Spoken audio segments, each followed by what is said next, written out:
5th, 2004 meeting of the USD 305 Board of Education. Please stand and join me for the Pledge of Allegiance.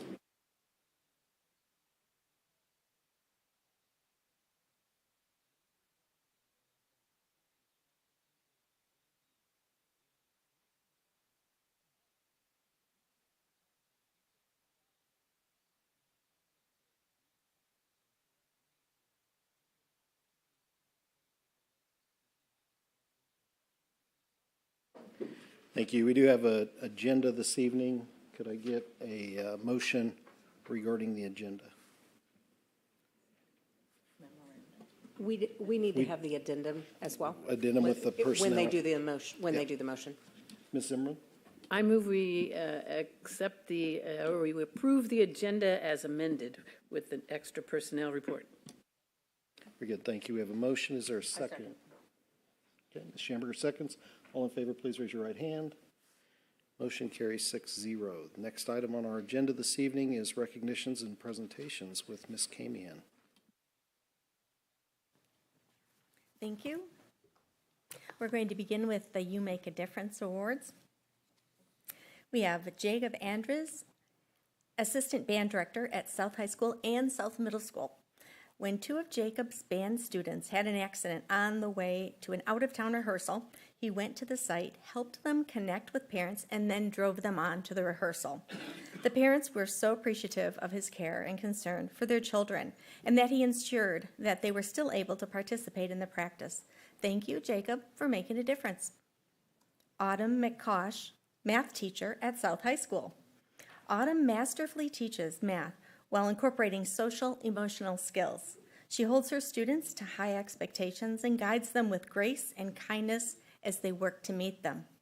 She is teaching math along with so much more that reaches beyond her classroom. Thank you, Autumn, for making a difference. Sean Loader, ESL teacher at Coronado Elementary School. The number of students in Sean's English as a Second Language program has steadily increased this school year.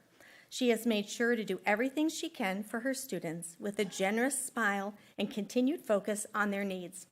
Thank you, Sean, for making a difference. Danielle Strella, 4th grade teacher, Schilling Elementary School. Danielle does an amazing job of building positive relationships with her 4th grade students. She has fostered a positive learning environment that helps support her students' success. Thank you, Danielle, for making a difference.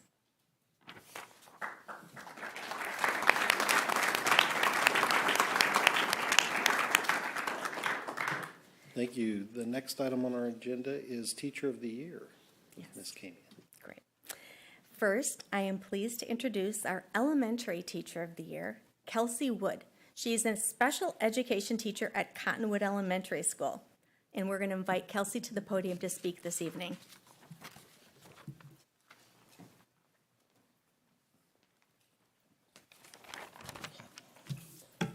Okay. I've had 5 months to get ready for this, and it doesn't get any easier. So it's very surreal for me to be standing here today, for many reasons. When I first moved to Salina 10 years ago, I didn't see a future for myself here. I actually didn't even know if I wanted to teach, and special education definitely wasn't something I saw myself doing. Now, you could say it was good fortune that got me to this point today, but looking back, I know it was more than that. It was an abundance of opportunities created for me by people who saw the potential. So just a little background. When I moved here, I came to Kansas Wesleyan with the intent to graduate in 3 years. I was going to get in, get out, move back home, and I was even going to consider different career paths. But about 2 years into my degree, I decided I wasn't ready to graduate. I wasn't ready to grow up. I wanted more time. So I went to my advisor, and she created an opportunity for me. Not only did she make it possible for me to stay, student teach, and play volleyball, she actually is the one that encouraged me to look into special education. I was skeptical because it's something I'd never seen myself doing, but she just thought it might be a good fit for me. On a whim, I went for it. A few months later, I was approached with another opportunity. The Salina Education Foundation opened up their LIFT scholarship to area college students. I was encouraged to apply. Again, I was skeptical because Salina wasn't somewhere I wanted to be. I went for it on a whim, thinking what could it hurt? What a great way to start my career. I also told myself there's no way I would ever get it, so it wasn't a huge deal. A few months later, I'd come to terms with the fact I'd be in Salina for an extra year because I did get that scholarship.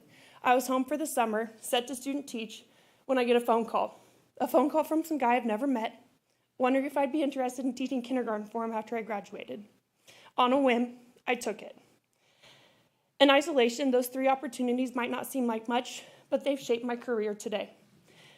My 1 year in Salina slowly turned into 7. I spend every day in a building full of colleagues that have turned into some of my closest friends. And I'm teaching in a classroom that I absolutely love, getting to provide my students with those opportunities to shape them into the people that they are going to become. I am incredibly humbled and honored to be here tonight, and I owe all of my success to the people who saw potential in me and encouraged me to go for those things that I was capable of that I never dreamed possible for myself. Thank you.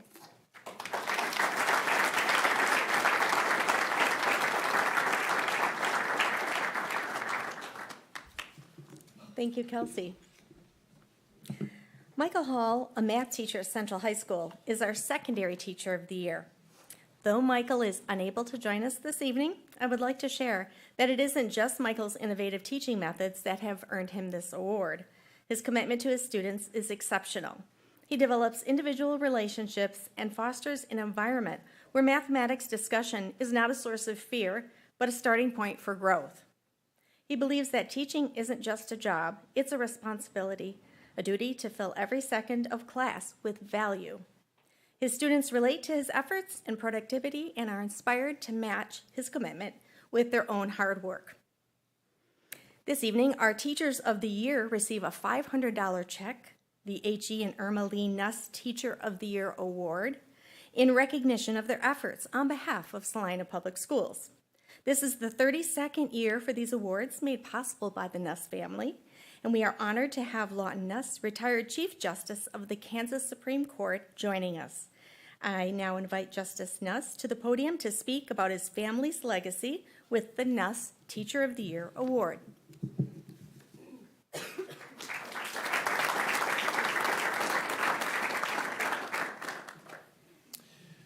Thank you. I thought I would introduce my parents, Irma Lee and H.E. Nuss, by talking about some of the challenges that they faced when they were Kansas educators. My mother graduated from Dodge City Junior College in 1942 when she was 18 years old. She promptly signed her first teaching contract, and that fall she was teaching in a one-room schoolhouse. She lived on her parents' farm, and she rode her horse every day back and forth to school.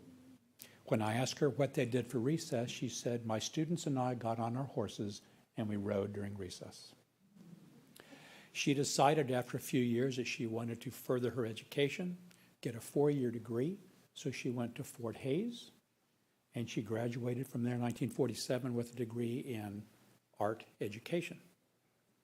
In the meantime, my dad, who did not come from a very wealthy family, managed to get a basketball scholarship to go to Pratt Junior College. He graduated from there, and he too wanted to finish more education. He went to Fort Hays State. They graduated in 1947. My mother got a degree in art education, my father in industrial arts, otherwise known as shop. But before he could finish his education at Fort Hays, World War II interrupted.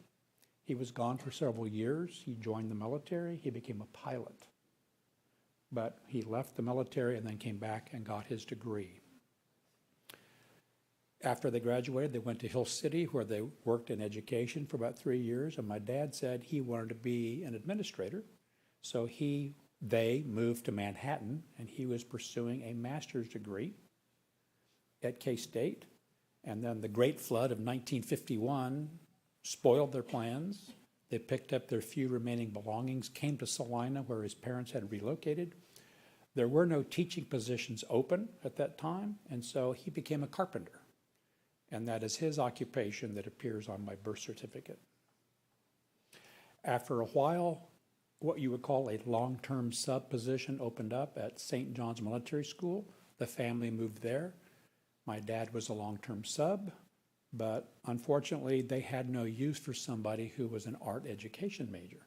So they asked my mother if she would take over what I would call a makeshift library. for the school. And she said, I don't have a degree in library science. And they said, go to school and get certified. So she went to Marymount College, which used to be here in Salina. She also went to Emporia State. She got certified. She became a librarian. Well, my father decided he was not going to be outdone. So 15 years after he left the master's degree program at K-State, he went back to K-State in the summers and he got his degree. A few years later, my dad left the military school and became an assistant principal at what was then Salina High School. My mother eventually left. She became an elementary school librarian in 305 for Hughesner and Sunset, were two of the schools where she was an attendant. My father died in 1979, but his dying day, he was very proud of the nearly 30 years he spent as a Kansas educator.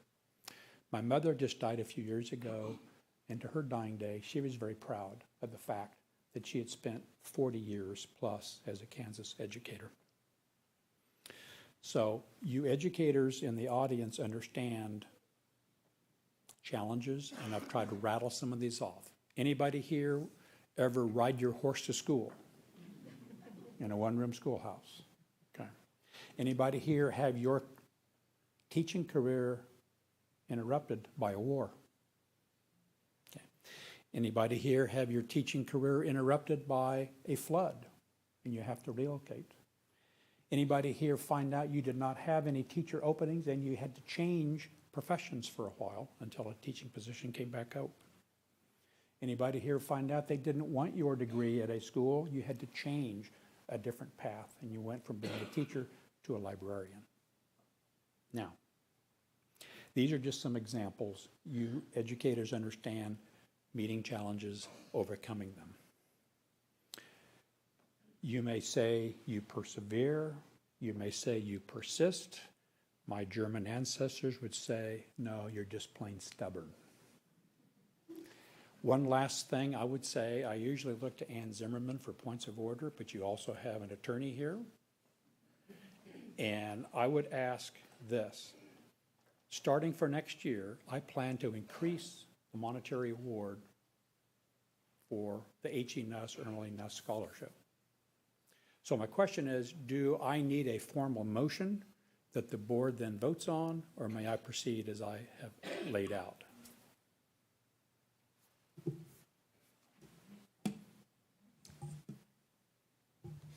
Under the gifts and bequests policy, I do believe that it would require some board action to accept that, and they could start with just simply a motion for that purpose.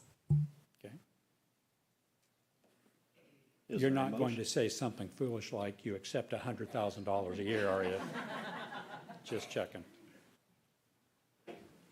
Is there a motion?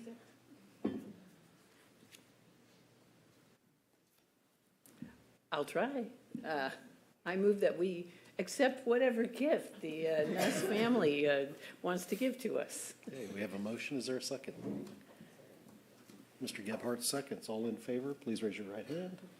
Motion carries 6-0. Thank you, Mr. Nuss. Thank you. Appreciate it.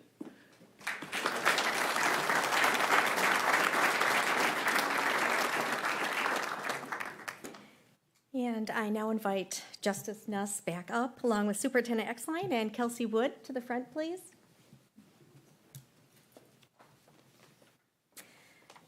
We have special gifts and recognitions to present to our Teacher of the Year.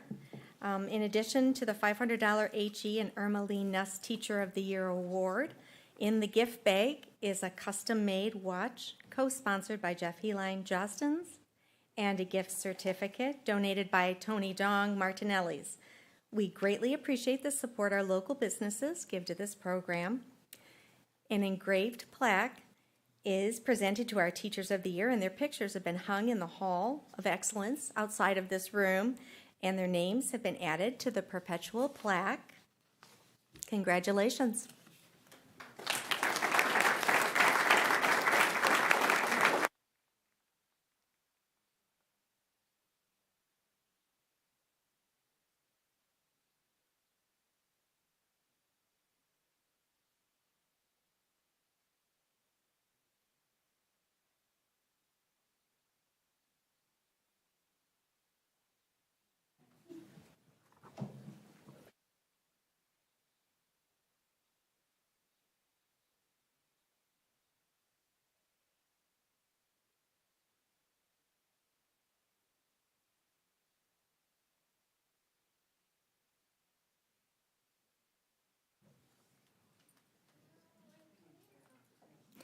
And now we will be recognizing the Superintendent's Excellence Awards. Tonight, Kerrigan Warhurst, a student photographer intern from South High, is taking pictures for us. We appreciate your work. Thank you. And our first group of awards tonight goes to the Scholars Bowl students from Central High School. Katrina Parody and Josh Rubino are the coaches. Will you please join Superintendent Exline in the front? And will the Scholars Bowl students from Central please line up as well? The team took first place at the regional level and placed third at state. This is the team's second year making it to the state level. And students, as I call your name, please step towards Superintendent Exline so you can receive your award. And after you've received your award, please walk to the end of the line and remain standing until all the students have been recognized. Sitlali Alakran, sophomore.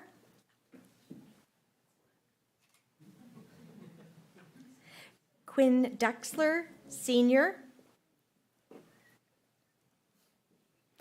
Nehemiah Gomendoza, senior. Keegan Madison, senior. John Rose, junior.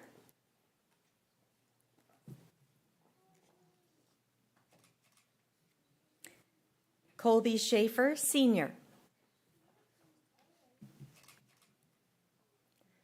Please allow the Board of Education to congratulate you.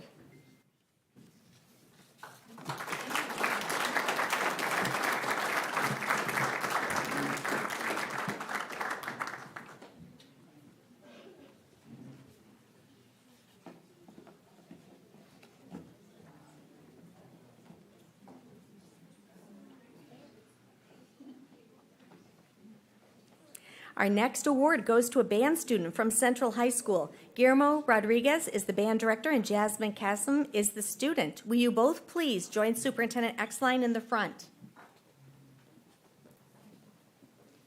Congratulations to Jasmine Cassim, Jr. Jasmine performed at the KSHSAA State Piano Festival and received a 1 rating playing from memory, a 7-minute long solo Mozart's Fantasia in D minor.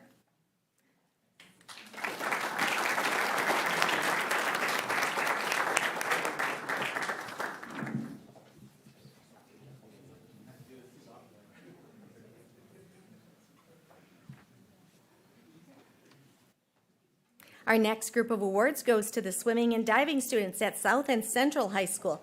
Dustin Burgart is the swim coach. Will you please join Superintendent Exline in the front? And will all the swimming and diving students please line up as well?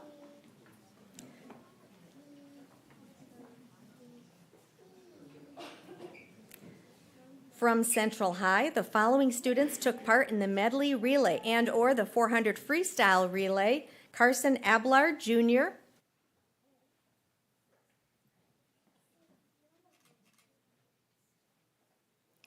Logan Fairclough, Jr.,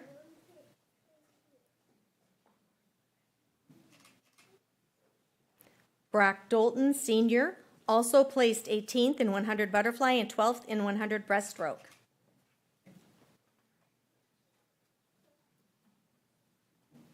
Daxton Foos, Jr., also placed 10th in the 1 meter diving.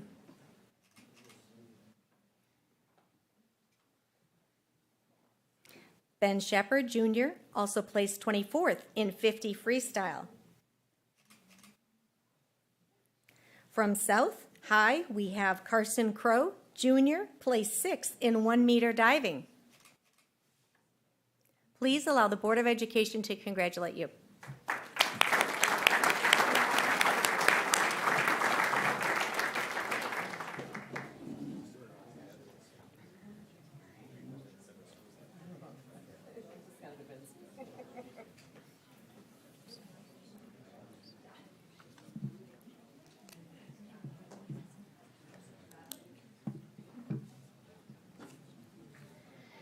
Our next group of awards goes to the wrestling students at South High School. Kanan Wendell is the coach. Will you please join Superintendent Exline in the front? And will all of the wrestling students please line up as well?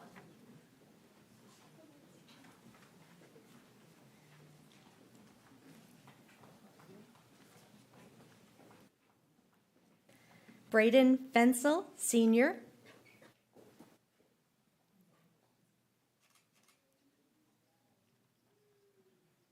Damian Hightower, senior.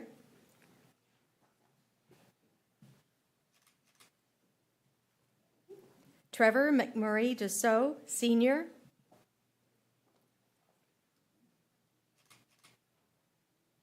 Daisha Jenkins, junior.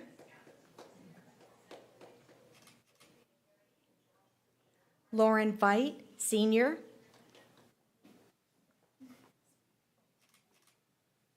Please allow the Board of Education to congratulate you now.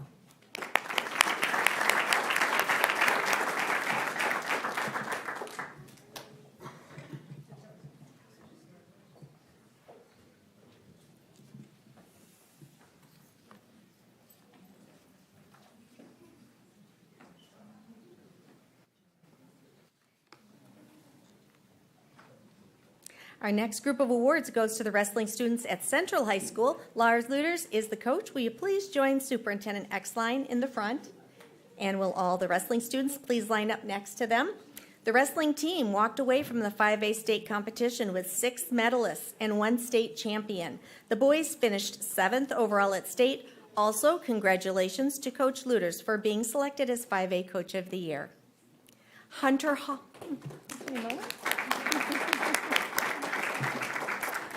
Hunter Hall, senior. Jace Adam, junior, state runner-up. Julian Glover, sophomore, placed 5th at state.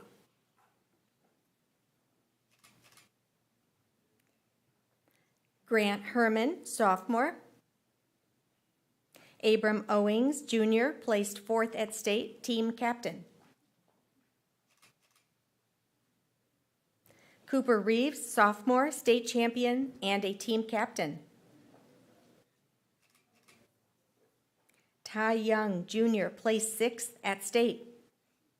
Brandon Regath, senior. Haley James, junior, team captain. Lydia Dong, senior, placed 3rd at state, team captain. Cody Waite, sophomore. Cindric White, senior.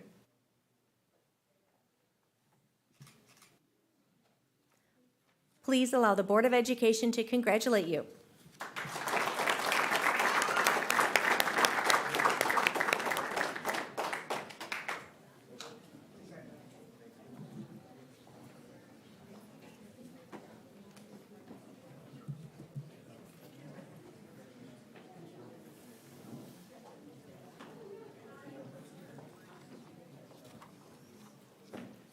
Our next award goes to the bowling student from Central High School. Mike Kilgore and Kevin Miller are the bowling coaches, and Rosalind Show is the student. Will you please join Superintendent Exline in the front? Congratulations to Rosalind Show, senior. Rosalind placed 9th at state and has accrued several honors during her bowling career with Central High.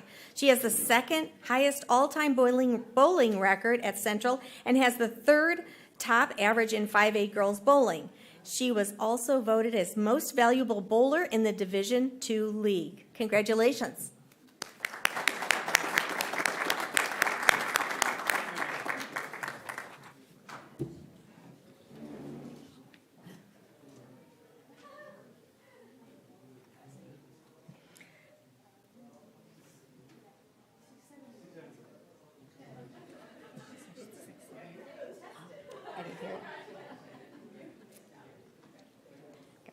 Our next award goes to bowling students from South High School. Seth White is the bowling coach. However, the coach and the students are not here this evening because of a prior obligation. But we will say the boys had the 3rd best score in the state this year, a new school record, and the girls had the best score in the state this year. So we offer congratulations to Campbell Peterson, Rita Boland, Riley Lambeth, Odessa Miller, Sabri Montoy, Andrea Ordonez, Lakin Soden, and Callie Vargas. Congratulations to all of them.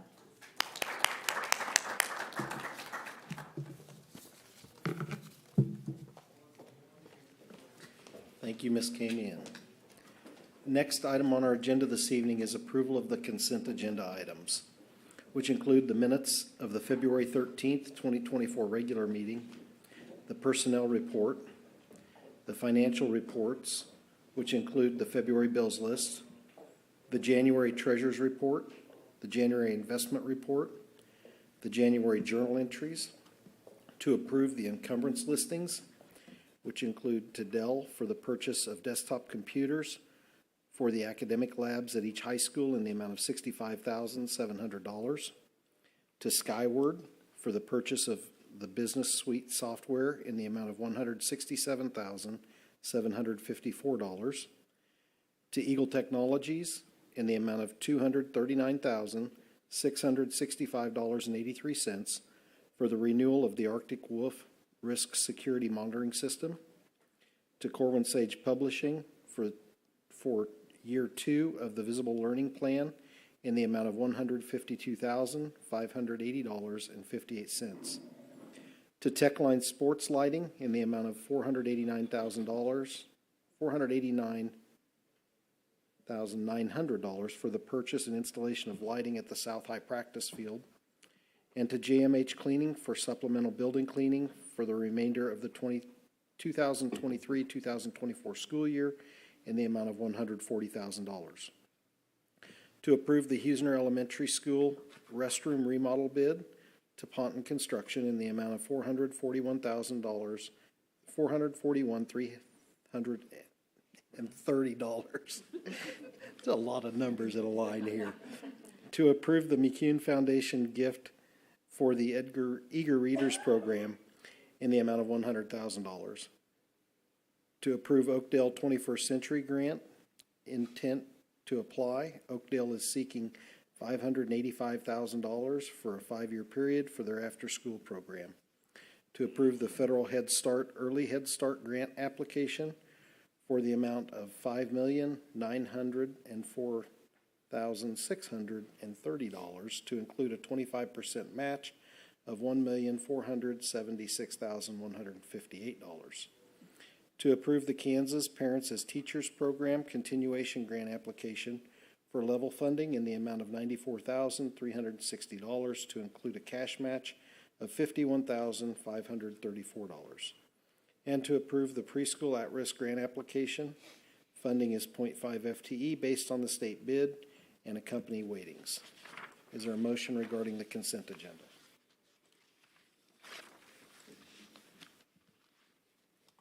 I move that the consent agenda be approved as read. Mr. Gardner has a motion. Is there a second? Second. Zimmerman seconds. All in favor, please raise your right hand. Motion carries 6-0. Thank you. The next item we have this evening is public forum, and we've not had anyone request to speak this evening, so we'll move to our action agenda, which is, first item is board policy with Ms. Wright. Good evening.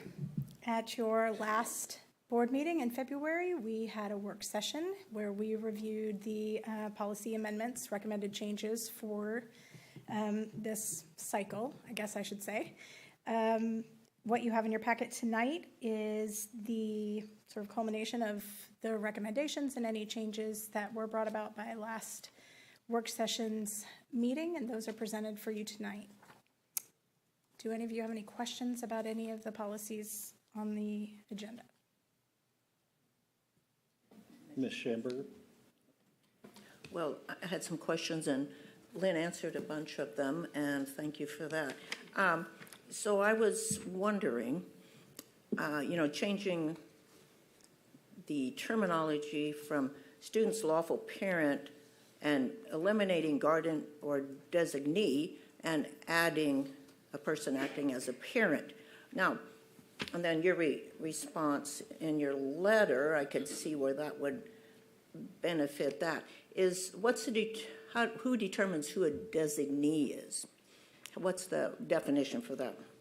Generally, what would happen would be the school principal, the building principal responsible for the students would have identified somebody who is responsible for, who is acting as a parent to that student, generally for educational decisions, for the purposes of attendance, for enrollment purposes. So that person would ordinarily already be listed in the student management system as the person acting on behalf of the student for that, in that context.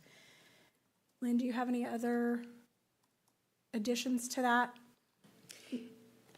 No, I don't really have anything to add to that, but generally, if the legal guardian is not present, there generally is another adult that is supporting the student. And we try to make sure that we have as many positive adults around a student as we possibly can. So we would never go around the legal guardian if the legal guardian is involved with the child. And if you want to leave that guardian or designee in there, there's no reason that you can't do that. But my recommendation would that we would also have that wording that would allow us, if we do have a student that's not with their legal guardian, that we have the ability to work with an adult on that child's behalf. So. So the designee and a person acting as a parent is kind of the same or not? It would be if the parent were not available. Say the parent is not living here, and the parent has not turned over guardianship to someone else, but the child's living with grandma or grandpa, or the child's living with an aunt or an uncle, or a family friend sometimes. Right. Then at that point, we would that person that we would work with is the adult that the child is living with. Okay, so the designee is mostly appointed by a parent or a guardian, or is that Could be. appointed by the school? Either one, or? It could be something that the parent has arranged. We also, unfortunately, have situations where parents have said, you can't live here anymore. And the student finds an adult, a place where they can stay and someone who will support them. So it really depends, and the principal needs to navigate that on a case-by-case basis. But what I want you to know is if we have a parent or a guardian that is actively involved, that's the number one choice, because that's the best way for us to get support for the student, always. Anyway, so I would think it would be good to leave the guardian or designee or person acting as a parent. Now, the only reason that you might want to put person acting as a parent would be an illegal alien kids coming to the schools, which I heard that some schools in our state are experiencing this, that there's no parent, no guardian, they just come and want to go to school. So I don't know, haven't experienced that, have we, or not?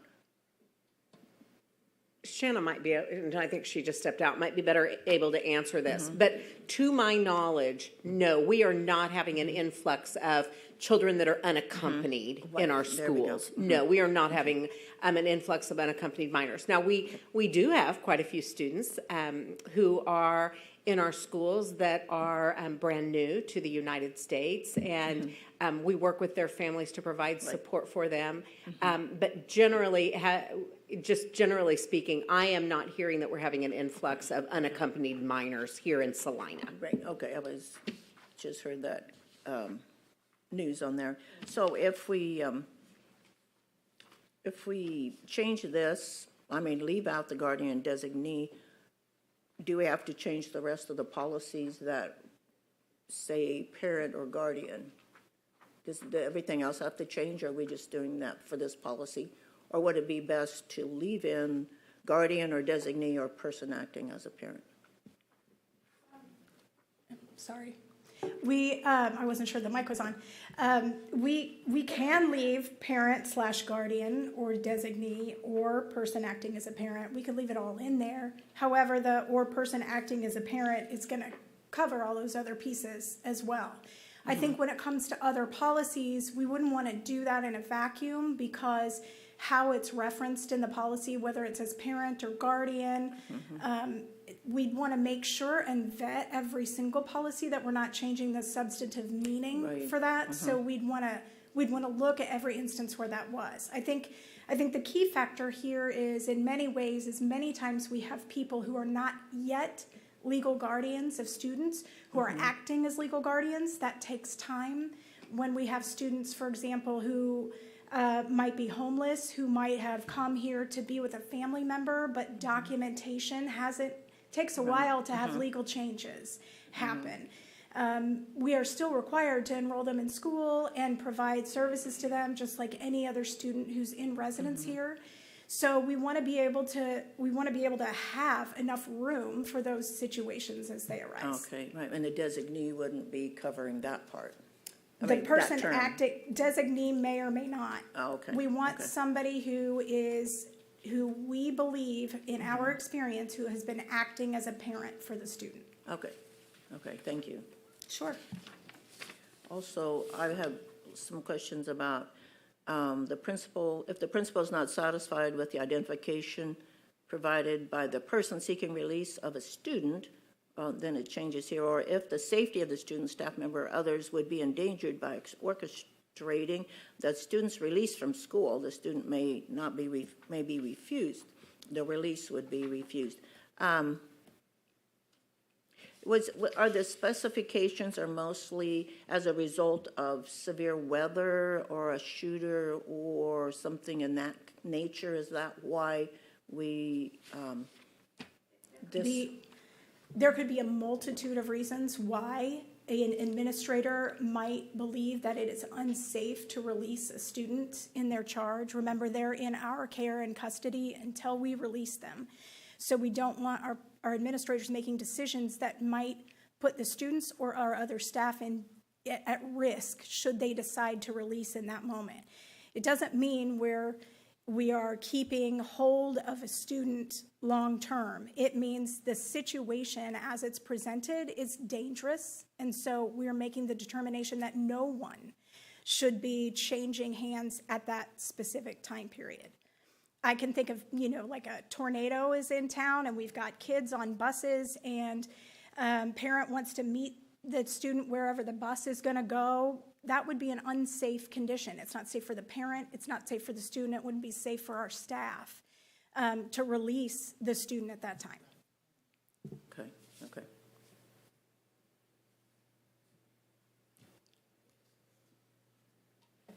Any other questions?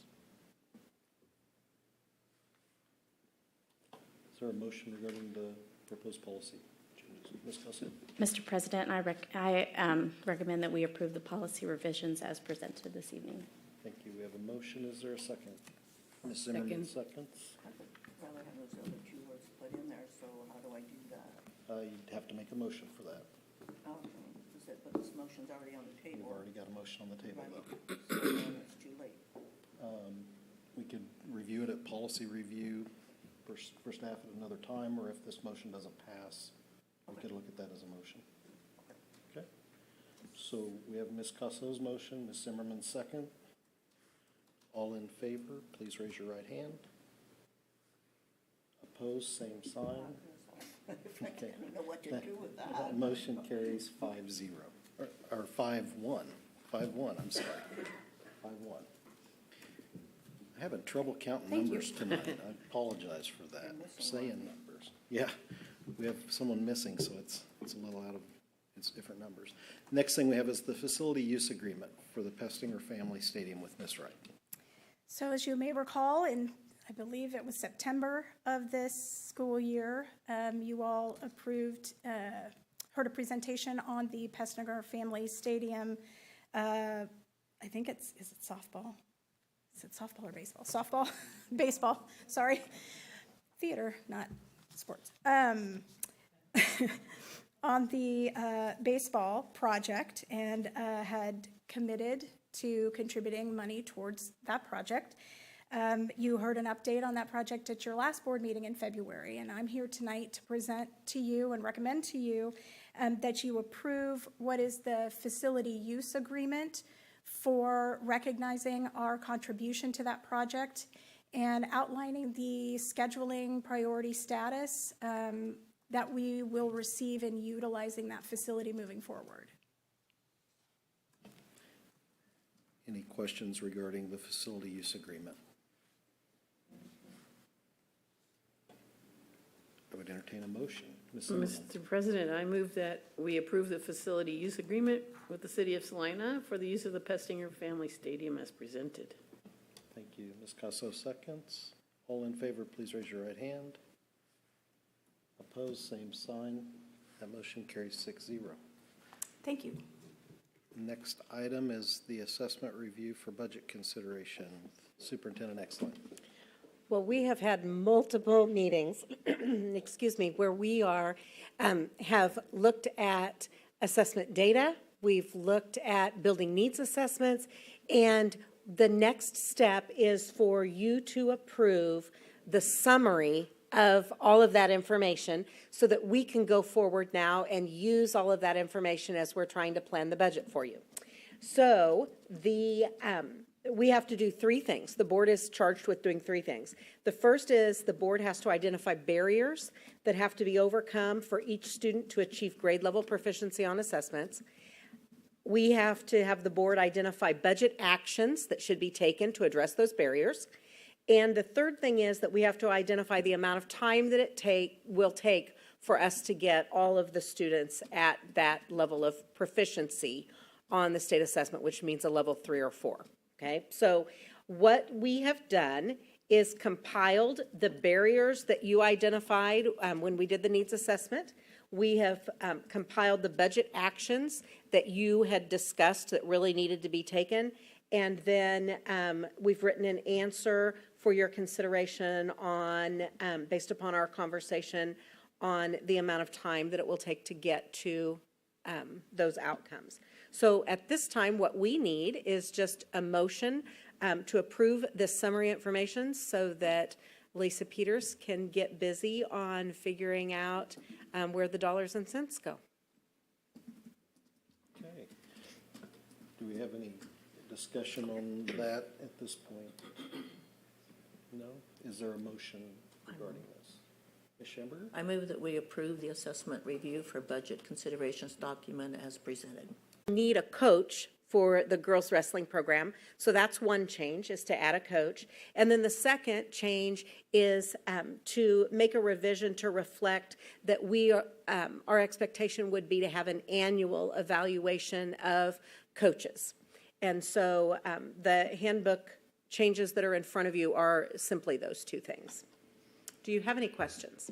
I do. Who will be evaluating the coaches? So the athletic director evaluates the head coach, and the head coach evaluates the assistants. One more question. And is this a sit down, have a conversation face to face? It is. We actually have an evaluation tool that they use that gives feedback on several areas of practice and interaction with students and knowledge of the sport, and areas that are strengths and areas for growth. And that would all be part of that conversation, and it would be a face-to-face sit-down conversation.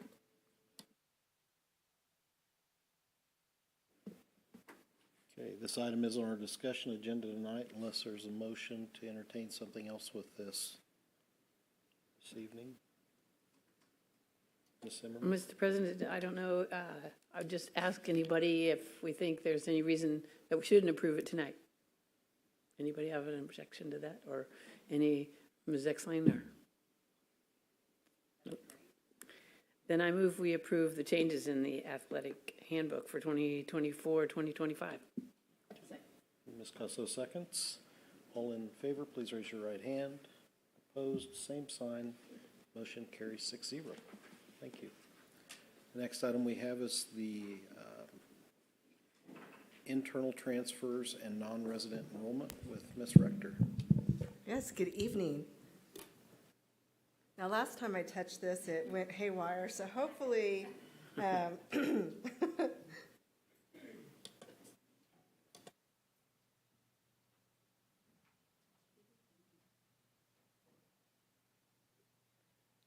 there we go.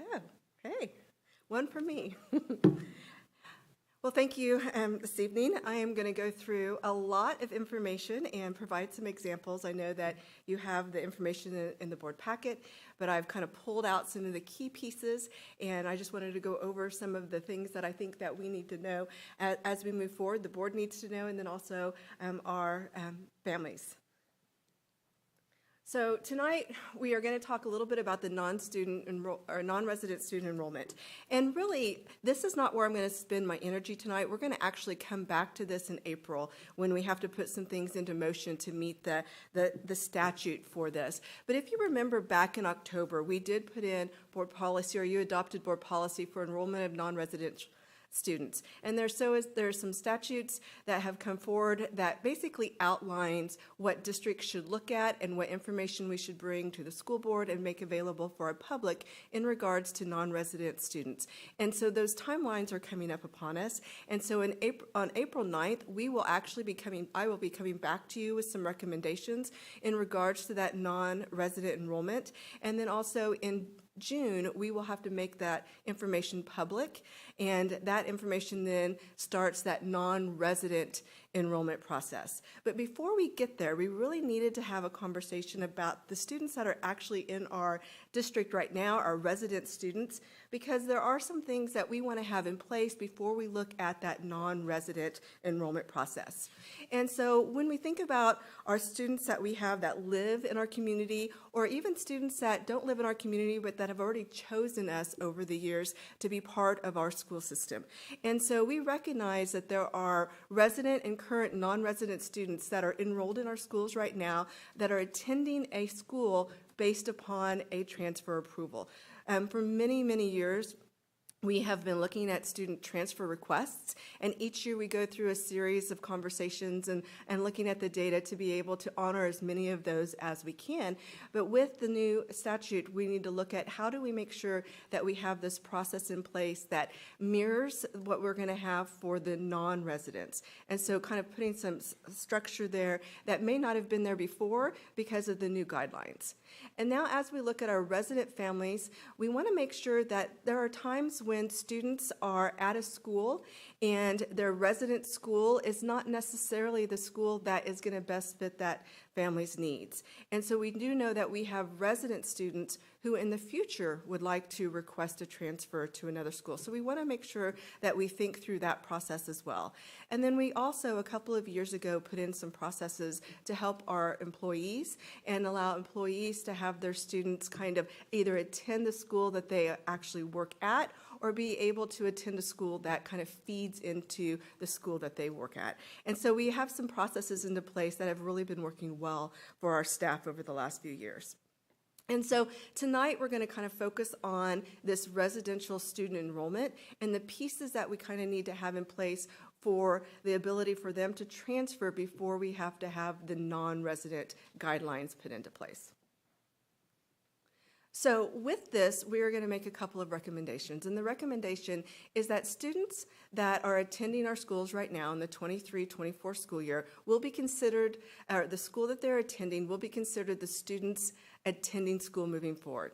So for example, if a student is at Sunset and they're a second grade student at Sunset and they're there on a transfer, they will be able to continue at Sunset in third grade. So basically the school that they're at now, if that's the school that they want to continue with, then that would be that student's school as they move forward.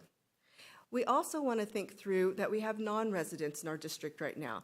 And so what we would like to see is that they are considered a resident student. So at the school that they're going to in 23-24 becomes their school, and that they will be able to proceed to the next school based upon where they live now.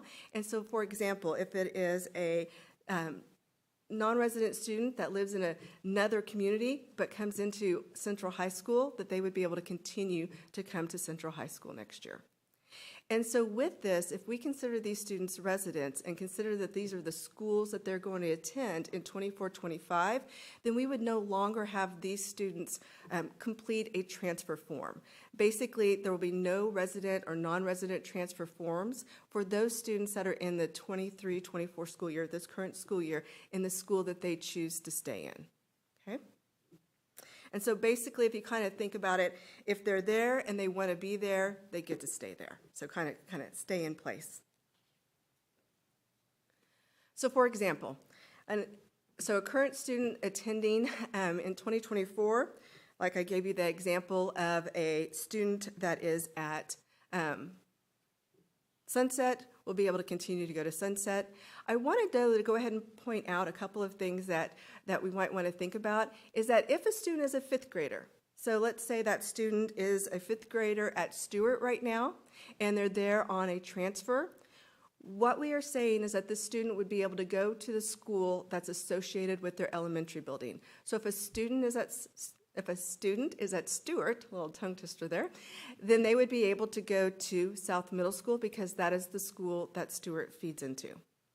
If the resident is an eighth grader and they are at Lakewood, they would be able to continue to go to Central High School because Lakewood feeds into Central High School.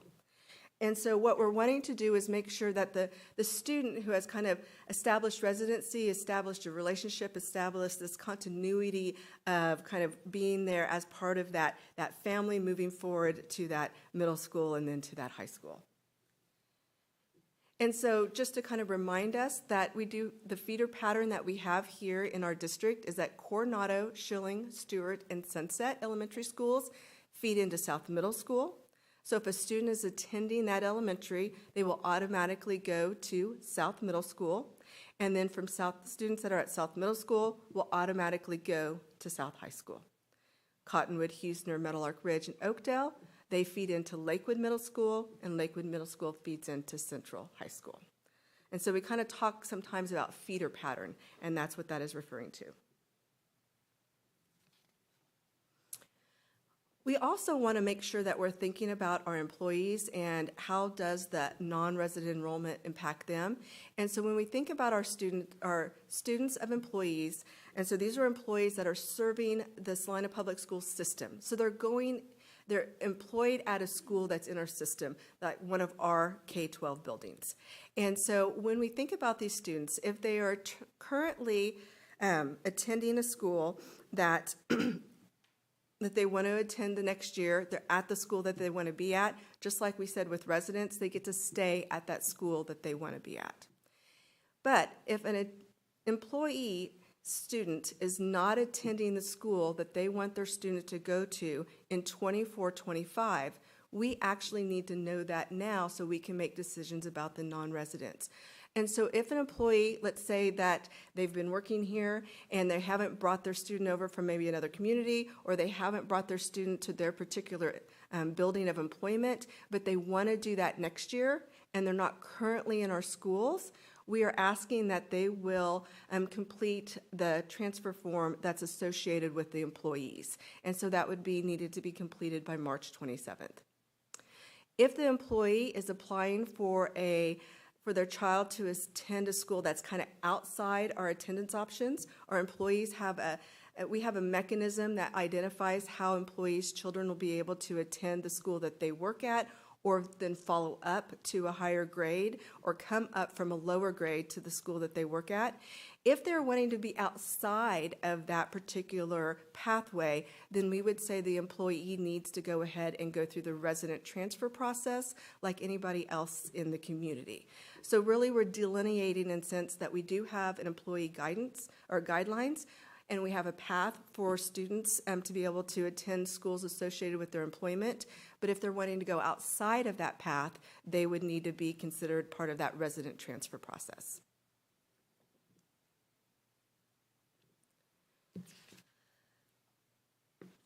So when we think about resident transfer process, and so the students that will be required to fill out a resident transfer application will be for the 24-25 school year.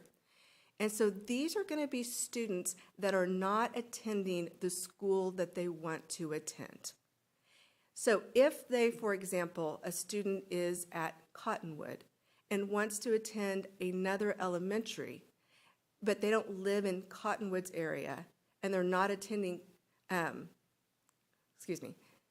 they live in Cottonwood's area and they want to attend another elementary, and they don't live in that elementary's residency area, then they would have to apply for a transfer to go to that particular school.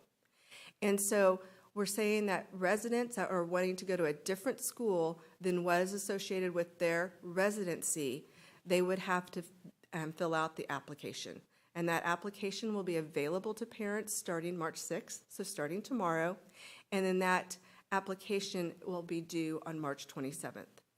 What will also happen tomorrow is that we have to be able to say how many seats or what the capacity is at the buildings right now, and if there is available seats to residents at those particular buildings. This really isn't any different than what we've done in the past, in the sense that we've always looked at how the capacity of our buildings and thought through that process in our transfer processes, but we are publicizing this information now to mirror what we're going to be suggesting for the non-resident publication. So what we will see is that we will be gathering applications starting tomorrow for students that are wanting to attend a school on a transfer that they do not attend in the 23-24 school year. And so those applications will be due by 5 o'clock on March 27th. And what this does is that if it gives us the ability to have this information, so then we can bring forward to you the non-resident numbers, which are required by the legislature for us to have set by May 1st. So if you start looking backwards at our timeline, we need to make sure that we have these decisions and this information in place, so that way then it can drive the next piece of this process. I do want to reiterate, though, that if a student is attending the school of choice in 23-24, no transfer application is required, no matter where the student physically resides.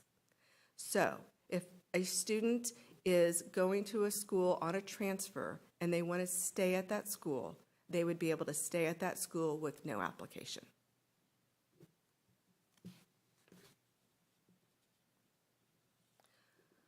I would like to give you a little bit of information about how we looked at that capacity process. And so one of the things that we monitor very closely is the number of students that are attending a particular elementary school and the number of students in a particular classroom. And we look at the different grade levels and we think about class sizes and what's best for that educational environment. And so the process that we followed is that we looked at the student enrollment in September and then also in January, making that kind of identification of what kind of fluctuation have we had between the beginning of the school year and when we start second semester. Then we also looked at our preferred class size, what is that normal range of class size for our schools at a particular grade level. We calculated grade level target numbers. We looked at the number of sections we were going to have. There was some mathematics involved, so a lot of math with this. And then we were able to come up with kind of what was that overall number for a particular classroom. And as we considered that overall number for a school, what we found is that at the capacity of 390 is when we closed an elementary building, meaning that it was no longer open to transfers. It doesn't mean that that school is closed to people that live in that area. It means that that school is closed to transfers. And so here is our numbers that will be published on the website tomorrow. And so we think that there's a lot of information that's floating out there about the transfer policy and what choices families may have. And so we want to make sure that we give them full information so that they know where are their open seats to be able to transfer to. And so this chart will be published on our website along with some additional information. And so as you look across there, you'll see that Coronado, that it has the number of openings are 0 across all grades. You look at their total enrollment, and that's 401. So it's above that number that we set at 390. And so Coronado is not available for outside transfers for the 24-25 school year. The students that would be able to enroll newly at Coronado would be students that live in that residential area. Their legal address is associated with Coronado. When you look at Cottonwood, you'll see that Cottonwood has openings at all grade levels except for first. And so we would be able to take 9 additional kindergarten students at Cottonwood. And so this kind of shows you where our numbers are at, what availability we have in our elementary schools. And so then as parents are filling out applications, if they were wanting their student to attend Coronado on a transfer, they see that that school is not available, and then they can make a decision that does another school fit the needs of why they were needing to transfer. And so that would be a family decision if they would want to apply for one of the other schools. Okay? When we look at the secondary was a little bit of a different process. And so as we think through there, we did again consider that enrollment at the beginning of the school year, and then also after we come back in second semester, we looked at the overall school enrollment, we looked at the preferred grade level targets, and then we looked at a number that would meet that grade level target. And so when we look at the middle schools and high schools, what you will see is that Lakewood, we have openings, and at South Middle School, we do not. And so now a parent would know that if they were attending Lakewood but wanted to go next year to South Middle School will not be accepting residential transfers. So a student would have to live in the South Middle School boundary area to become a new student, at South Middle School. Okay? And then we see the same for Central High School. It is a school that is open to transfers. South High School is closed. So this information will be publicized on the website. And so if you look just right now, though, kind of at 9th grade at Central High School, there are 30 openings, which kind of leads me to the next thing that we're looking at. Let's say we get 50 applications at Central High School for that 9th grade class. We only have 30 openings. And so that's where this lottery process will come into play. And so if we have more applications and it exceeds the capacity at that particular building or that particular grade level, we will conduct a random confidential lottery process to take those applications that we have received by 5 p.m. March 27th. And then we will take that information, list them on a card. Those cards would be put into that application pool. And then we would go through a confidential process of selecting those randomly, so that way we could then create our list of students in the order that they were drawn. Then we will fill the open seats with the names that we have selected in the order that we have selected. I do want to point out that there is an aspect of, if they have a sibling, that the lottery within the system, they will have a priority to open seats in the building. And so we will, as we're looking at the applications, we're also looking at to see if they have siblings. If there is no seat available for that sibling, then there would be that sibling would not be approved. So there could be a time when a 3rd grader, because there's an opening at a building, is approved for that 3rd grade, but there is no 5th grade spot for their sibling. That parent would need to make the decision for their students to stay in their residential school, or would they want to split their students and have one go to one school and one go to another. And that might be a choice that is best for a parent, and we want to give them that option. But if a spot is closed, that does not, we do not override that just because they have a sibling. Okay?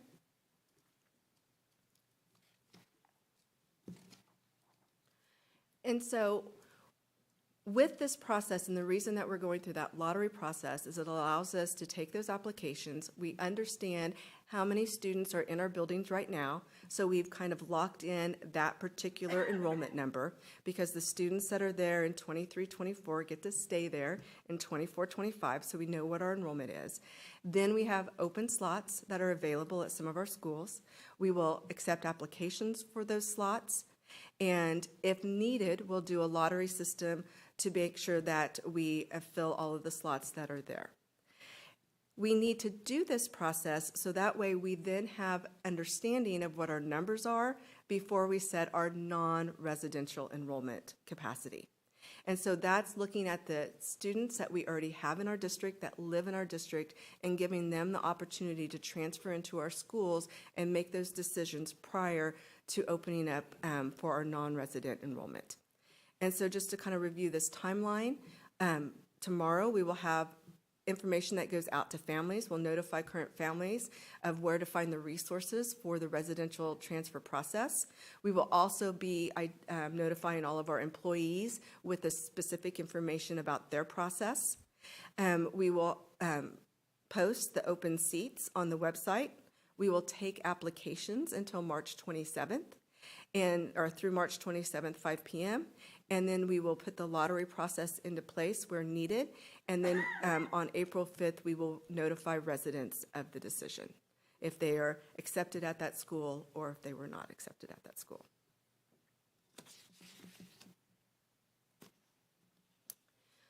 I want to point out a couple of other notes here, and as we work through this presentation, every time we look at it, I think we adjust it and fine tune the wording just a little bit. So there's a couple things I want to point out here.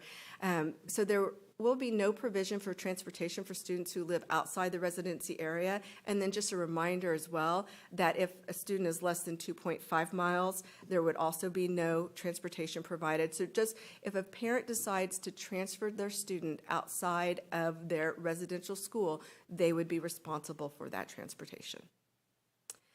Students may not, the middle school and high school students may not be eligible for immediate participation due to CASHA eligibility guidelines. One of the terminology that's included in this particular information here is that sometimes that bona fide move is something that we've really had to talk to families about in the past when they have requested a transfer.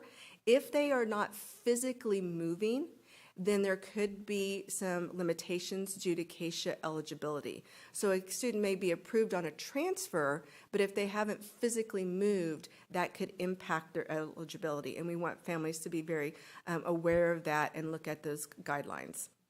And then if a student is approved for a transfer, chooses to return back to the school of legal residence, that student would no longer be eligible for a future transfer. And for this reason is to kind of keep consistent our educational environment. It really is important for us to be able to say we are going to have this consistent process in the sense of we don't want if a family is at a school, we really want them to stay at that school. We're building relationships at that school. This is one of the reasons why that we have a transfer process to be able to, if something happened, they could go to a different school. But once they go to that different school, we need them to work within that school and to stay within that school. If they choose not to and go back to their resident school, perfectly fine, but we would not then allow transfer applications in the future.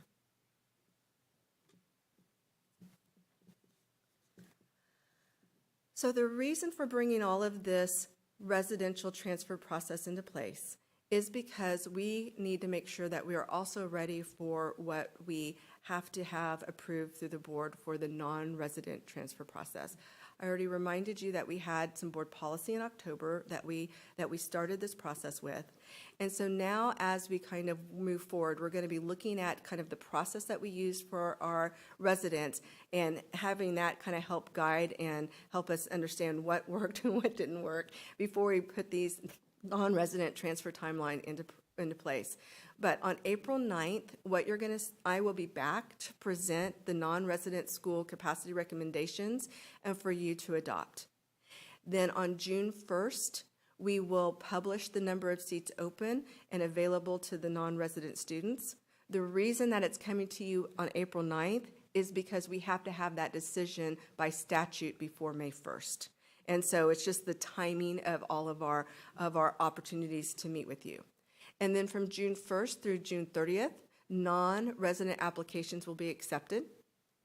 And then by July 15th, the non-resident applicants will be notified of school assignments. That will be right when we have the online enrollment process taking place. And so we'd be able to get those new students enrolled as part of that online enrollment process once their school has been determined.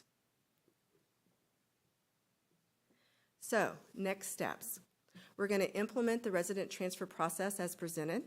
I will kind of point out that originally we thought that we would be able to have a wait list for students, the resident students, but as you look at our timeline, the ability to do a wait list is really not applicable this school year, and so there will not be a wait list. once we've set the numbers, after we've notified families on April 5th, that really, we have to have that so we can be ready for you on April 9th. And then we are going to review internally how the resident transfer process worked to inform recommendations for the non-resident transfer process that will require your approval. There are pieces of this that you will have to approve, and so I will bring those approvals back to you for the non-resident. Okay, so I'm sure that you have questions, or if there's something that you would like to ask me to clarify. It's a lot of information. Any questions? Ms. Costello? You go. First of all, I'm glad that we were told a long time ago to wait, because I would have stopped her like 5 times, and you did get to most of the things. So took me a while to figure that out, but I'm so glad. Want to reiterate, you said if a child switches schools and wants to go back to their school or residential school, they will not be allowed to transfer again. Is it clear to everybody that you also can't go from Meadowlark to Sunset to Schilling? You can't jump from school to school to school, not just going back to your resident. We say that you are not eligible for a transfer. Okay, I just wanted to confirm And we did that. put that on the application. Awesome, okay. One caveat would be if a family moves Okay. into, so say that I live in Sunset District and my child is attending Sunset this year, and I want to go to Oakdale because there are spots, and I make a transfer to Oakdale, and then my family moves into Huesner District, my child then could move to Huesner. So at any time where the family lives, the child can go to school there. Excellent. What we don't want to happen, though, is for us to be encouraging moving from building to building to building. Yeah. Because what we know is that the more transitions a student has, the more learning that's lost and the greater chances of academic challenges. So, Perfect. How are we communicating this with families?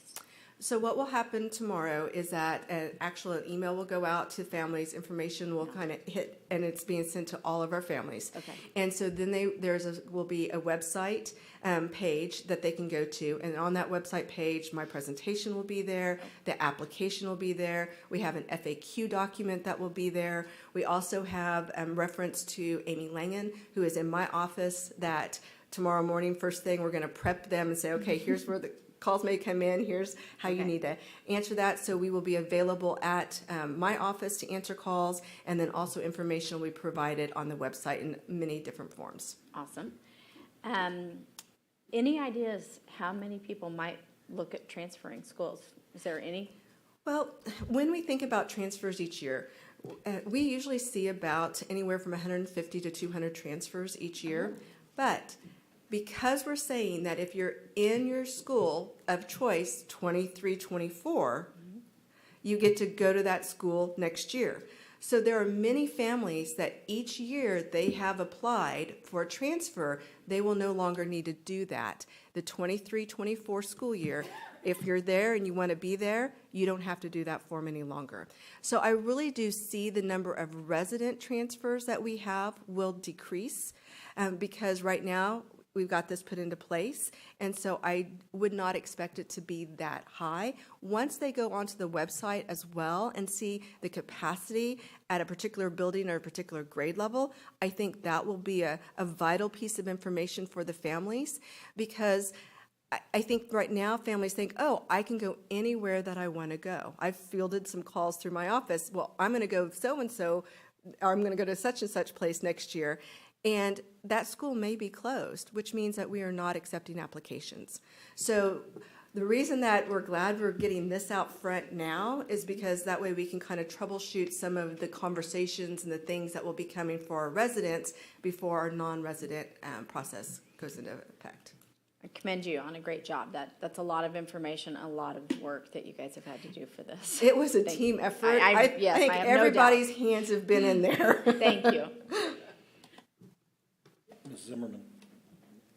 Well, I'm trying to figure out how to say this, but it seems like we had a process that worked, and the legislature passed this new law that says we think we know how to run your school district better than you do, and that seems in contrast to their majority idea that that government should be small and that it should be local. So this is just a little complaint to say, I'm sorry that you had to do all this enormous amount of work to get this set, and I hope it's beneficial somehow. Thank you. The positive thing with this is I think that families will have, especially our resident families, will have a concrete number that they can see and know, can I apply for a transfer there or can I not?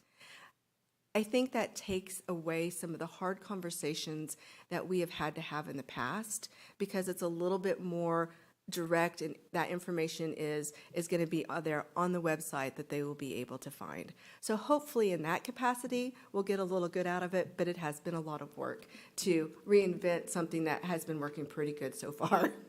I'd like to comment on that too, because we did have a process that was in place that was working, and we were accepting transfers from outside of Salina Public Schools, and we were making good decisions about where we had openings for that particular grade level of child. And so I too am frustrated that we have spent the amount of time that we have on this, but I want to be fully transparent with you that the layer of internal transfers is not required by the law. We just felt very strongly, and maybe I shouldn't speak for we, I felt very strongly that if we were going to say to families living outside of our boundaries that you can come and transfer to this building first grade, that the people that were within our school boundaries needed access to that first. So we added this extra layer, but I felt like it was the right thing to do for our taxpayers and for the ability of our families to have the most convenient education for their child as possible. So I echo your frustration, Ann, but I do feel like we'll try this on the resident side, and my guess is we'll learn some things. Mr. Gardner? In looking forward, as the city continues to grow in population and where it's growing, is that 390 number, is that a sweet spot? And if so, what is the max that we're looking at for IER elementary schools? I think Mrs. Exline wants to answer this. So here's how I came up with the 390. Before you go into that, would you be able to go back to that slide that showed population in schools? I'm sorry, just in context. The elementary? Okay. So the way I came up with that number is I looked at what kind of that sweet spot class size was, and I added those numbers up across 4 sections of kindergarten, 3 of each grade, and it was 389. So I said, okay, 390 is where I'm going to close a building, because what we want is schools that are as balanced as possible in enrollment. So will that maybe shift? Yes, because I'll have to look at the totality of the enrollment again next year and make decisions based upon how many sections we think we're going to have. So that 390 may not be firm in the future. The other thing that will happen next year, I think once we have an idea of what's going to happen with this transfer law that went in at the state level, we will need to look at our internal boundaries and probably do some shifting. And what will happen most likely is that we will recommend shifting at the elementary level students from, and in a clockwise fashion, to try to relieve some of the pressure on our larger buildings and to try to move students. You know, Stewart and Coronado are pretty close together, and those are high-pressure areas, and you can see that Meadowlark is a high-pressure area as well. So it really is probably going to take a clockwise motion in order for us to get students moved into buildings as all of the development happens out in Coronado and Schilling area. Schilling is, it's sitting at 386 as well. And I did toy with the idea of, do I need to close Schilling? But we had some space at those upper grades that looked like maybe we could allow some transfers there. So I don't know that 390 is necessarily the sweet spot. Another option could be that we look at saying, this particular new development, you're going to be assigned to this school, and it maybe not the closest school to where that development is, but that we plan to bus those students. And the board will need to make those decisions based upon how many families with children move into those areas as those developments happen in South Salina. But they really are all in either Schilling or Coronado area right now. Does that answer your question? Okay.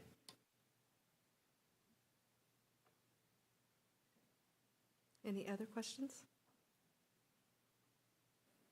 I think the other thing I look at when I see this is, for example, Sunset, 32 kindergartners, that's a new teacher. And staffing then becomes a piece of that as well, not just classrooms. Right, because we planned for four, on this, we planned for 4 kindergartens in each building. We actually have very small kindergarten classrooms right now at Sunset, and so there is space. But keep in mind that as kindergarten really, developmentally, should be the smallest, well, preschool should be smaller, but kindergarten should be the smallest class size that we have. And then those children can be in a little bit larger class each year as they get on up into 3rd, 4th, 5th grade. But that is considering 4 sections. So if we end up with a situation where we have enough children that we need to add a teacher, because right now we do not have 4 sections in every single building, then we will do that. I have one more question. So these numbers on this chart, is that this year's kindergartners, or is that next year's kindergartners? Okay, so here's how I did that. The first grade openings are based upon this year's kindergarten students and on up. At the kindergarten level, I didn't know because we haven't had enrollment yet. So I looked at the last 5 years of kindergarten enrollment in every building, and I did measures of central tendency. I looked at the mean, and I looked at the median, and then based upon those 2 numbers, I said, okay, here's what I would predict. And what was interesting is the enrollment was pretty consistent in each one of those buildings over that 5-year period. If there was a year that was a complete anomaly, I threw it out and looked at the numbers again. So that's how I came up with that kindergarten number. It sounds like you've been doing STEM behavior. She enjoyed every minute of it. Okay, any other questions or discussion regarding this evening? No? All right. Thank you, Ms. Rector. The next item I believe we have with you as well. Yes. Dealing with St. Francis Ministries West Campus.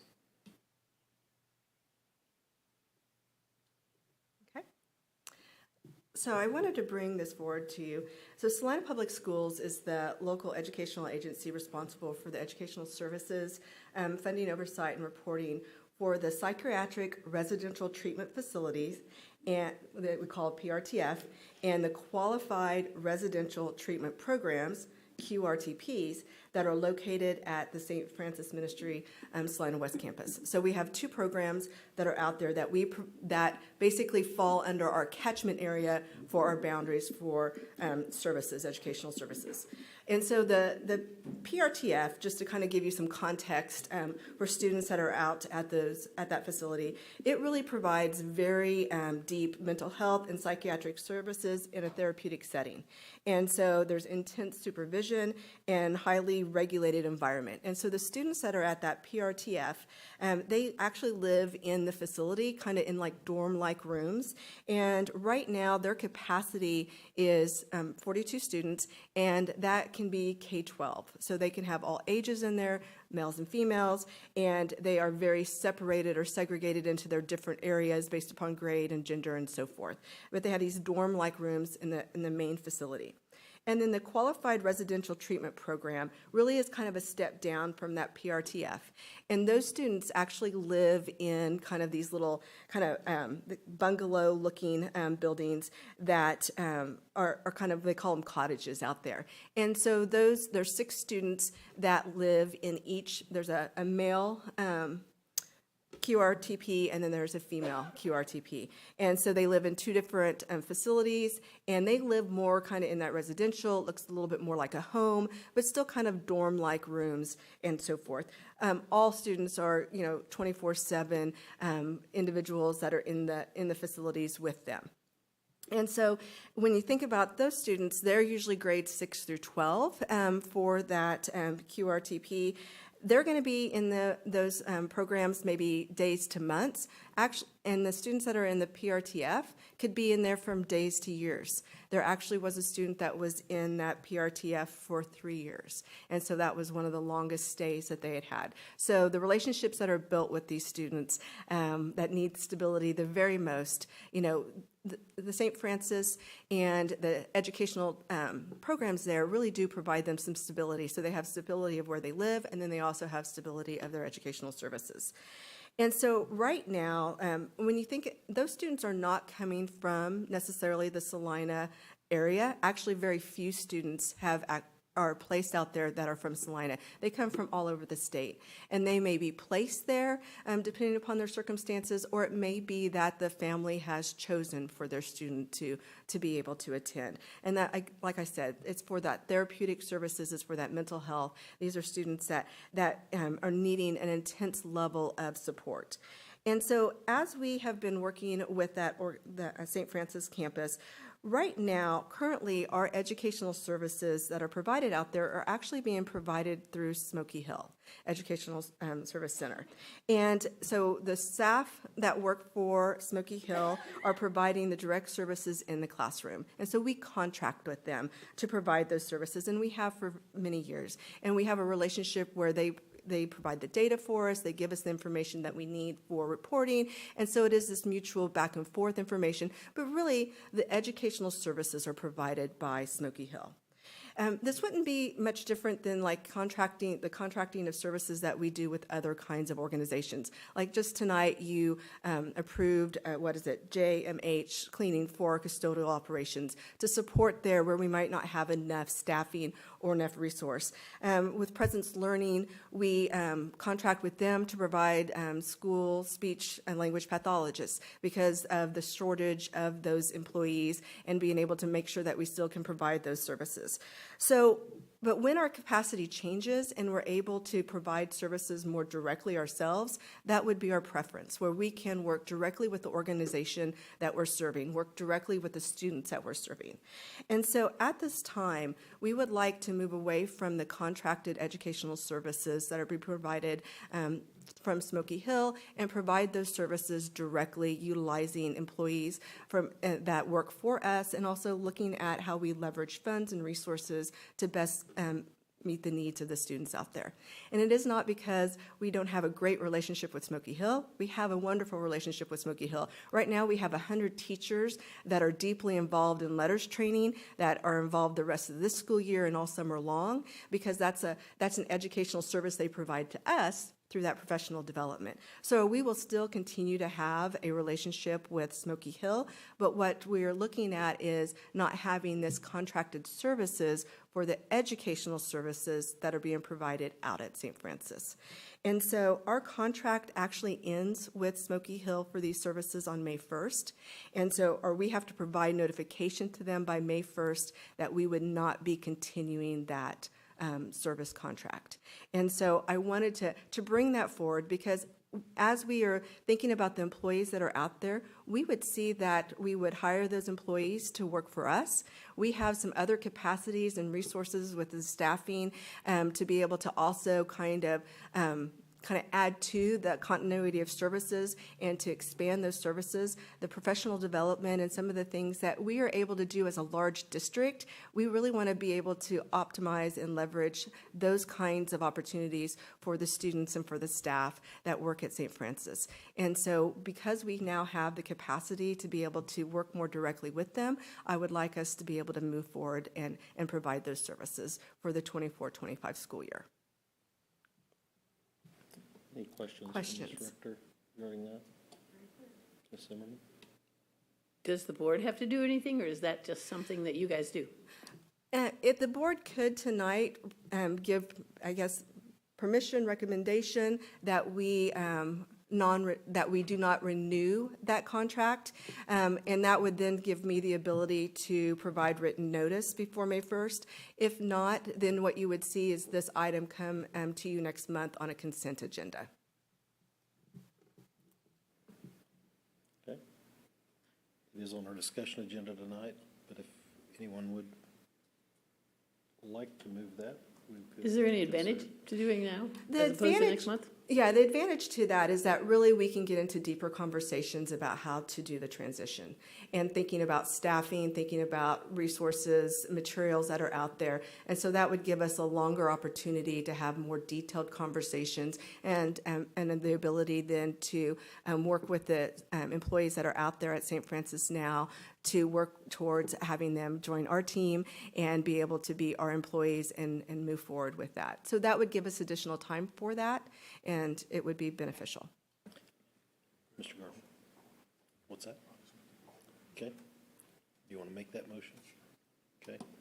I'd like to move that we take this and move it to the action agenda and authorize staff to make the necessary, take the necessary steps to move this under the USD 305 and any other actions that they deem necessary to make that happen. Ms. Schamberger, seconds. Any other discussion? All in favor, please raise your right hand. Opposed, same sign. Motion carries 6-0. Thank you very much. I Hopefully appreciate it. that will provide stability to the students and the staff there. And actually, today I got to spend some time out at St. Francis. We had a KSDE review, and it was really nice to be able to see them in action. I appreciated it. Good. Very good. Thank you for all you do with that program as well. The things that we don't always realize that Ms. Rector's involved in, right? So, okay. Next item on our agenda is board member reports and upcoming dates of importance. Ms. Zimmerman, we'll start with you. Yes. I have quite a few things. I did hand the You Make a Difference Award to Jacob Andrews out at South High. He is also the South Middle School band director. And I got to watch him direct. It took a few minutes before he realized that we were in his room. And so we got to see him really working with that band before somebody called his attention to these guests that had come into his room. That was fun. I attended the Parks and Rec meeting. I have to say that kudos to Gabe Grant, the head of the Parks and Rec, Jeff Hammond. Is that his name? Sorry, Jeff. He mentioned that Gabe in the past had asked that the advisory board be presented with items of substance to consider, not just frivolous things. So the Parks and Rec director has been trying hard to give us substance issues. I listened to Ms. Exline on KINA on Saturday, and it was really great. School safety and security and a few other things. They are big fans of hers, so that is good when she goes on KINA. I attended 2 wellness webinars for the Health and Wellness Committee. One was about proper nutrition for children in both quality and quantity of food, and they had a lot of evidence that said students behave better when they have better nutrition. So there's a definite social emotional learning, mental health and behavior facet of nutrition in school. The second one was about Safe Routes to School, which is a SRTS, Safe Routes to School program. It's part of, I believe, KDOT. There's federal and state funding to implement programs in a district that some have taken on and called Walk, Bike, and Roll to School, where they have rolling bike buses. It's like they all go on their bike together to get to school. And they were comparing how a child functions at school after they've been outside biking or walking to school and visiting with their friends and their siblings and their teachers and breathing outside air, and compare that with the kid who's been riding in a vehicle watching his screen and he puts his screen away and walks into the school. They asked which of these children would have a better start on their school day. So that was interesting. Today I missed going to the Youth Entrepreneurship Challenge, which I really wanted to do, and going to Oakdale's Donuts and Digits. There's only so many things I could do. Thank you. Thank you, Ms. Zimmerman. Ms. Costello? I also gave a You Make a Difference award to Sean Loader, who is an ESL teacher at Coronado, who's been with us over 20 years. And I was reminded, she got super teary, and it's just these little things. It took 10 minutes to make her feel valued. And so I appreciate that our school values that and does that and makes that important. Thank you, Ms. Schamberger. I attended the Parks and Rec Board meeting, which Ann gave a report on. Mr. Gephardt? Evening. I was fortunate to start off this one with, we did our small group meeting on the 21st with Lynn, Shanna, and Gabe, and I really appreciate that. That really was enlightening to be able to have a good bit of discussion to go into this meeting here with a bit greater breadth of information to help feel sound about the decisions made. As far as the next item was, I got to go over to South, coordinated with Dr. Jones over there, and we awarded Miss McCosh, the 9th grade math teacher over there, her You Make a Difference award. That was very fun to go over there and interrupt her class a little bit to give her the recognition that she deserves and her peers have recognized her for. So that was good fun, and I hope that she enjoyed it as much as I did. Outside of that, I did have another good fortune. I was able to go to the Unmasking the Stigma Gala, where the keynote speaker this last week was Susan Ford Bales. It's Betty Ford's and Gerald Ford's daughter. And that was held at the Sullivan, and it was primarily dealing with the Betty Ford Clinic for alcohol and substance abuse issues. And the relevance that I had and a draw from it was that there's a lot of the children that go by the wayside in this. And, we always focus on the actual people with the actual substance addiction or the abuse issues. And we forget that the kids are in that. And then it was really brought to light and highlighted that those kids are often forgot in the equation. So I was really humbled to be able to go to that and attend that. And so I found that very relevant in this day and age and what we deal with here in the board. No? Okay. I got to present a You Make a Difference award to Ms. Strella at Schilling, and interesting enough, it's her first year teaching.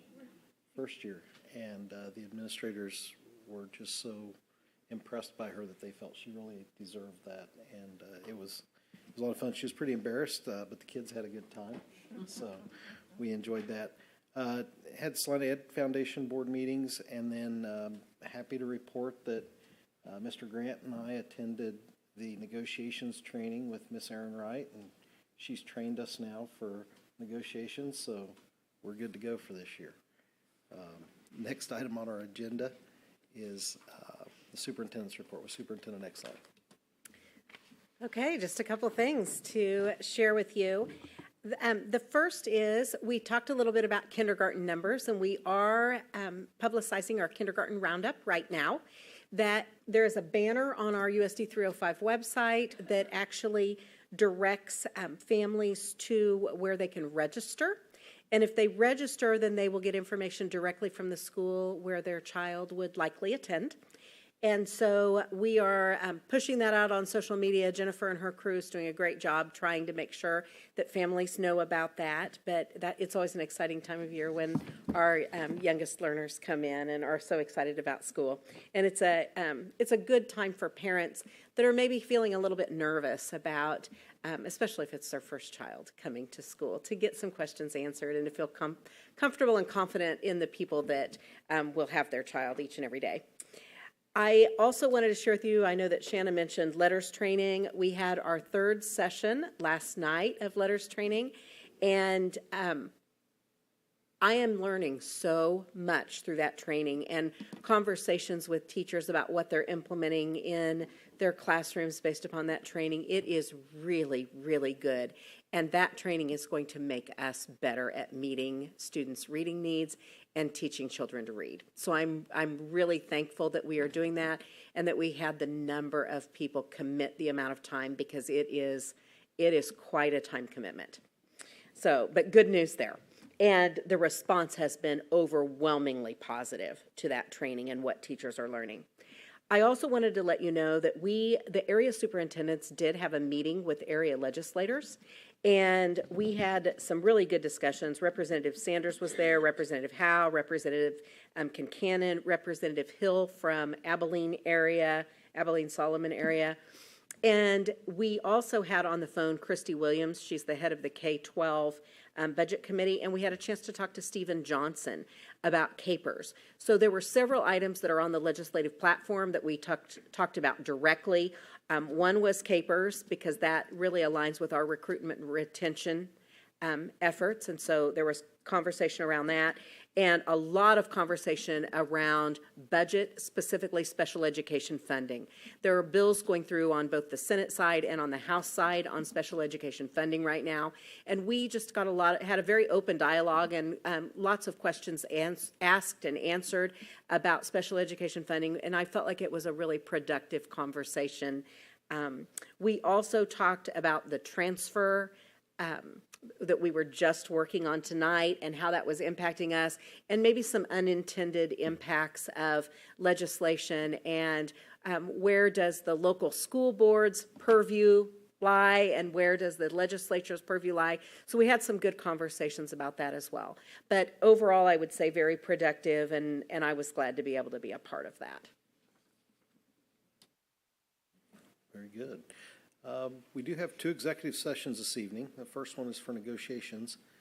And whoever's going to do that motion, if you could give us 5 minutes. How long do you think we need?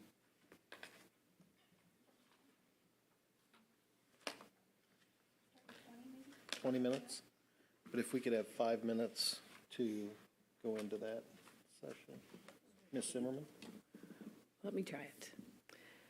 I move that the Board of Education go into executive session at 7:17 for 20 minutes for the purpose of discussing employer-employee negotiations, because if this matter were discussed in open session, it might jeopardize the resolution of the negotiation issues, and that the Board of Education reconvene into open session at 7:37 in the SEC room here.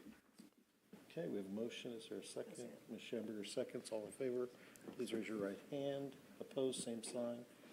Was that never mind. Motion carries 6-0. We'll be going to executive session.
from executive session we had just a stall there for a second, but Mr. Gebhardt, do you have a motion?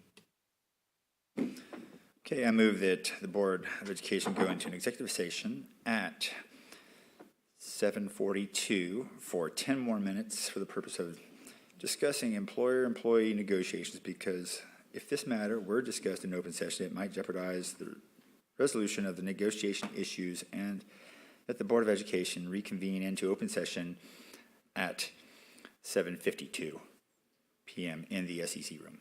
We have a Second. motion, Ms. Zimmerman seconds. All in favor, raise your right hand. We will be going into executive session.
Back from executive session, we do have a motion for our next one.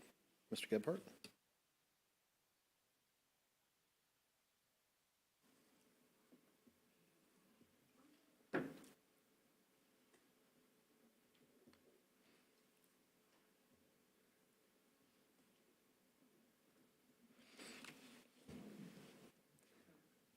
Okay, I move that the Board of Education go into executive session at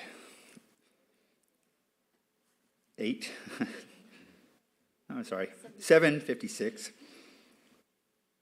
for 30 minutes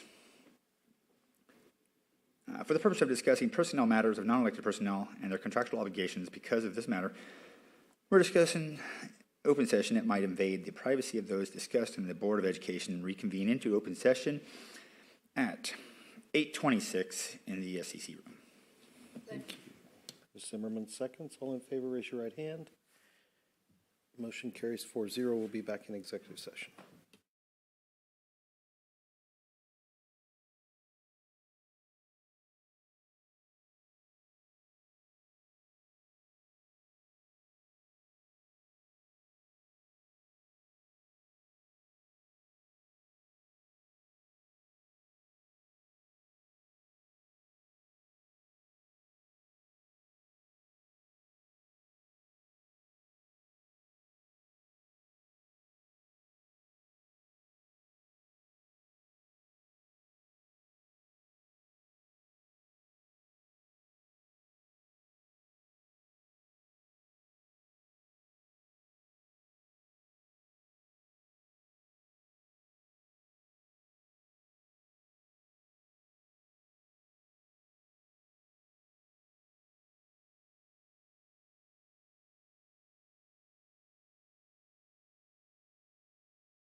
Back from executive session, and I believe we have a motion. Ms. Zimmerman? Yes, Mr. President, I move that the board approve the renewal of the administrator contracts for the 2024-2025 school year as presented. We have a motion. Is there a second? Mr. Gardner seconds. All in favor, please raise your right hand. Opposed, same sign. Motion carries 6-0. Ms. Schamberger moves we adjourn. Mr. Gardner seconds. All in favor, raise your right hand. We will be adjourned.